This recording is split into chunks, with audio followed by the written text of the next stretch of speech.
हुड्डा साहब, किस तरह का रेस्पॉन्स मिल रहा है पूरे हरियाणा में आप प्रचार कर रहे हैं? देखिए, बहुत जबरदस्त रेस्पॉन्स मिल रहा है कांग्रेस को और छत्तीसगढ़ ये फैसला कर चुके हैं अब की बार कांग्रेस की सरकार हरियाणा में।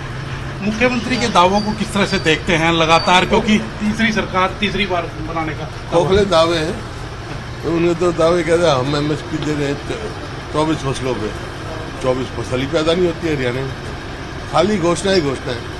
सुबह झूठ बोलना शुरू, झूठ की दुकान खोल के सुबह झूठ बेचना शुरू करते, शाम तक बेचते। कल प्रधानमंत्री आए गोहाना के अंदर और काफी बातें कह करके गए, आपने भी कहीं ना कहीं ध्यान में आई होगी, सुनी होगी कि वो भ्रष्टाचार पर बात कर रहे थे, वो किसानी के ऊपर बात कर रहे थे, उद्योग पे बात कर रहे थे। आप कैसे देखते हैं? दलितों पर कह रहे हैं कि हरियाणा में अत्याचार हुए। हरियाणा में अत्याचार अब हो रहे हैं, खूब हो रहे हैं अत्याचार।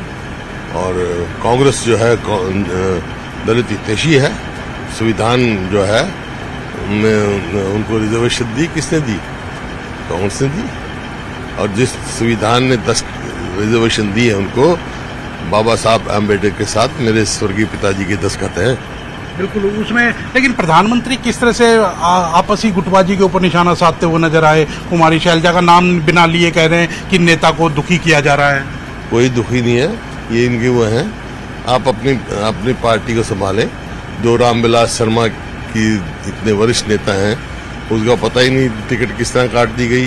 अनिल विज क्या कह रहे हैं, राव इंद्रजीत क्या कह रहे हैं, कौन क्या कह रहा है? हरियाणा में अब जिस तरह से सुरेंद्र पंवार जो हैं वो बरी हो गए हैं, कैसे देखते हैं आप केस को? क्योंकि ईडी द्वारा पहले केस रजिस्टर किया गया, जेल भेजा गया, 3 महीने तक जेल में रहे, अब बरी हो गया है। देखिए, हमारा इस देश की जुडिशरी पर पूरा विश्वास है। आपको क्या लगता है कि अब की बार जनता पूरा आशीर्वाद देगी? क्योंकि लगातार आप लोग भी, पिछली बार भी 2019 में भी ये दावा किया जा रहा था कि कांग्रेस की सरकार आएगी, लेकिन कहीं ना कहीं बीजेपी सरकार बनाने में क्या कामयाब कैसे हुई?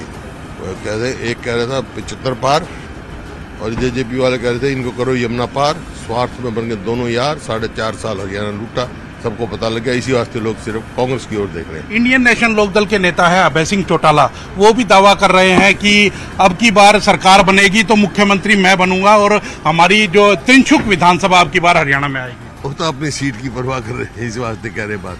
कोई भविष्य लगता है? कोई भविष्य नहीं है। देखिए, जो है लोकसभा का चुनाव देखा आपने, हरियाणा का वोटर बहुत समझदार है। मुकाबला सीधा कांग्रेस बीजेपी में, वोट काटने के लिए कोई अपनी वोट व्यर्थ नहीं करेगा। कई लोग आपके नाम पर वोट मांग रहे हैं, कई हलकों में एक निर्दलीय खड़े हैं, वो कह रहे हैं कि हम भूपेंद्र सिंह हुड्डा के सिपाही हैं, हम असली सिपाही हैं, जो कांग्रेस की टिकट लेकर के आया है वो सिपाही नहीं है। जो कांग्रेस की टिकट लेकर आया है वही हमारा उम्मीदवार है।